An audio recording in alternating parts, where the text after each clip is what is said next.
Kalau dalam Al-Quran, Pak, dhon, lafal dhon, kata dhon itu mempunyai beberapa arti. Yang pertama, dhon artinya menyangka atau mengira. Dalam surat Al-Anbiya ayat 87 Allah Subhanahu wa taala berfirman, "Wa dhannuni idz dhahaba mughadiban fadhanna allan naqdira alaihi fanada fi dhulumati alla ilaha illa anta subhanaka inni kuntu minadh dhalimin." Wa dhannun, dan Nabi Yunus alaihi salam dinamakan dhannun karena dia dimakan oleh ikan besar yang ikan itu namanya ikan nun.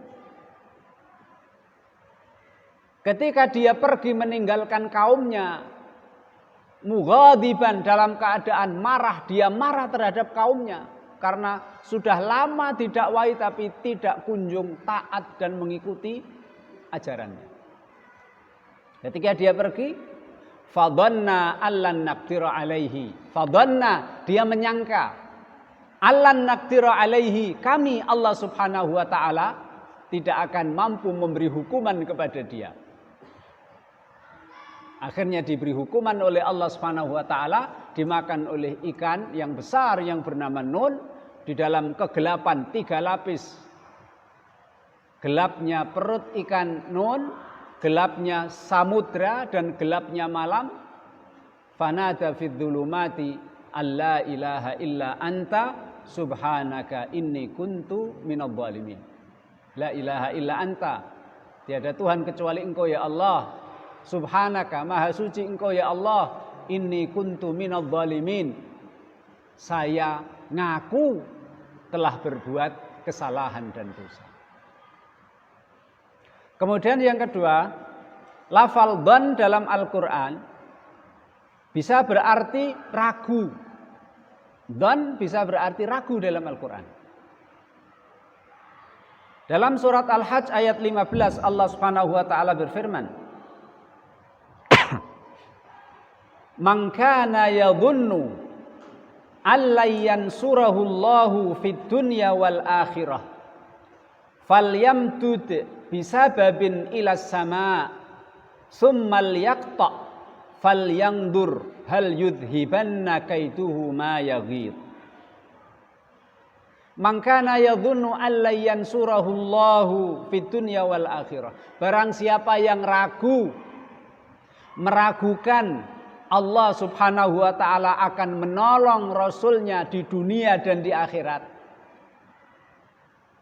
maka silahkan sambunglah tali dari bumi ini menuju ke langit. Kemudian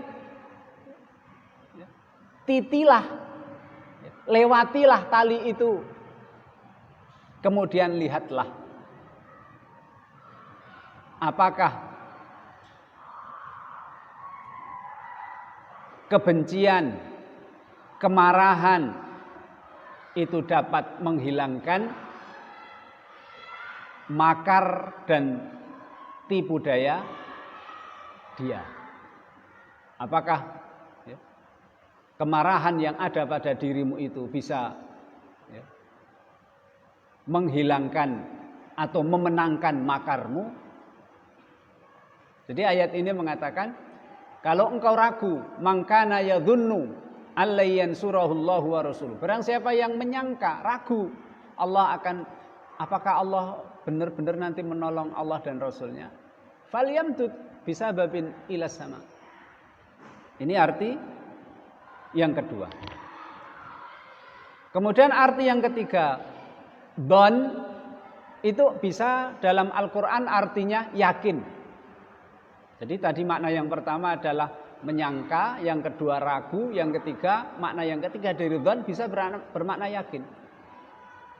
Dalam surat Al-Mutaffifin yang kita sudah hafal bersama-sama, ala yadhunnu ulaika annahum mab'usun liyaumin azim yauma yaqumun nasu lirabbil alamin.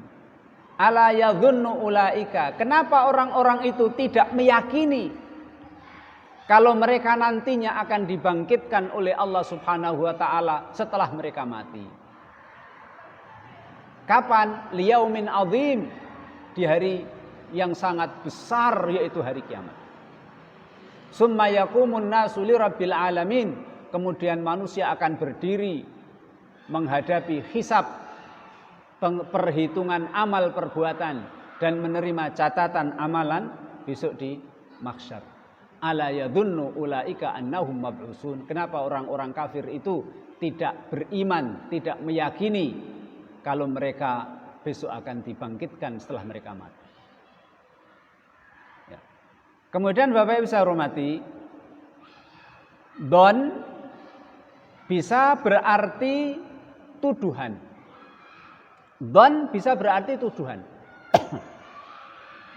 Tuduhan yang belum dilafalkan dan belum diucapkan, Pak. Tuduhan dalam hati.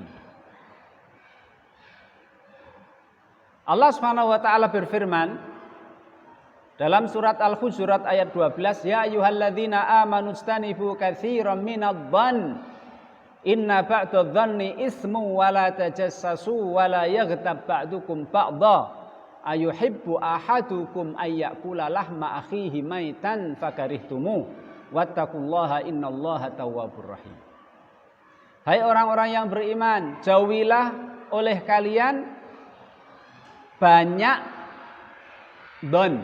Apa itu banyak don? Menuduh orang. Menuduh orang dengan tuduhan yang keliru, dengan tuduhan yang salah. Tapi tuduhannya masih dalam hati. Itulah namanya don.